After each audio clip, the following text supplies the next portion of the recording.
Do you know why one of the reasons that racial equity is so hard? It's because we have a hard time acknowledging racial inequity. We have a hard time saying words out loud like the word racism. The word racism is hard for us to say, hard stop, and even almost impossible for us to say with any regular cadence in workplaces. That's hard for us to acknowledge it.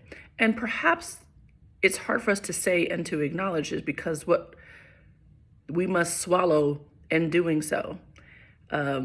Just the understanding of what has happened to people of color, structurally, institutionally, behaviorally, and the role that we might have played in the enablement of it. So racial equity is hard for so many reasons, but chief among them is because we have a hard time acknowledging the circumstances giving rise to it, or even that there is a such thing called racial inequity.